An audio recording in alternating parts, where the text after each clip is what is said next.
হয়নি, তবে রাজ্যে বিধানসভা নির্বাচনের প্রস্তুতি যে দ্রুত চূড়ান্ত পর্যায়ে ঢুকছে তার ইঙ্গিত স্পষ্ট। এসআইআর প্রক্রিয়া শেষ হলেই ভোটের দিনক্ষণ ঘোষণা হতে পারে বলে জল্পনা চলছে রাজনৈতিক মহলে।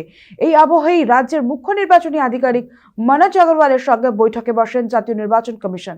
বাংলায় কত দফায় নির্বাচন হবে এবং কত কোম্পানি কেন্দ্রীয় বাহিনী মোতায়েন করা হবে তা নিয়ে আলোচনা হয় বৈঠকে।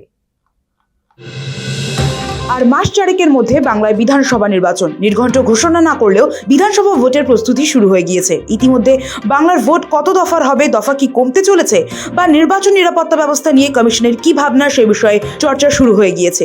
সোমবারই বাংলার মুখ্য নির্বাচন কমিশনার মনোজ আগরওয়ালের সঙ্গে বৈঠক করেছেন সিইসি জ্ঞানেশ কুমার। পশ্চিমবঙ্গ সহ যেসব রাজ্যে নির্বাচন হওয়ার কথা রয়েছে সেসব রাজ্যের মুখ্য নির্বাচনী আধিকারিকরাও ছিলেন ওই বৈঠকে। সেখানে বাংলায় কত দফায় ভোট হবে এবং কত সংখ্যক বাহিনী প্রয়োজন তা নিয়ে আলোচনা হয়েছে। এবারের ভোটে দফার সংখ্যা কমার ইঙ্গিত পাওয়া গিয়েছে। সেই সঙ্গে সোমবারের বৈঠকে সিইওর তরফ থেকে বাড়তি বাহিনীও চাওয়া হয়েছে বলেও সূত্রের খবর। দফা হ্রাস হলে অতিরিক্ত বাহিনী প্রয়োজন বলে জানিয়েছেন রাজ্যের মুখ্য নির্বাচন কমিশনার মনোজ আগরওয়াল। যদিও বিষয়টি নিয়ে এখনো কিছু চূড়ান্ত হয়নি। প্রসঙ্গত 21 নির্বাচনে রাজ্যে 8 দফায় ভোট হয়েছিল। প্রত্যেক দফায় আলাদা আলাদা সংখ্যক কেন্দ্রীয় বাহিনী মোতায়েন করা হয়েছিল। সেক্ষেত্রে এবার দফা কমলে ঠিক কত বাহিনী প্রয়োজন তা নিয়ে এই দিন প্রাথমিক আলোচনা হয়েছে বলে জানা যাচ্ছে। এবার থেকে রাজ্যের আইন শৃঙ্খলা নিয়ে প্রতি সপ্তাহে জেলা ভিত্তিক রিপোর্ট নেবে জাতীয় নির্বাচন কমিশন।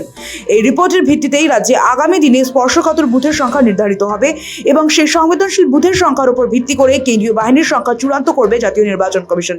নির্বাচন কমিশন সূত্রে জানা যাচ্ছে, আগামী 14 ফেব্রুয়ারি এসআইআর প্রক্রিয়ার চূড়ান্ত ভোটার তালিকা প্রকাশ করা হবে। সেই তালিকা প্রকাশের পরই বিধানসভা নির্বাচনের দিনক্ষণ ঘোষণা হওয়ার সম্ভাবনা প্রবল।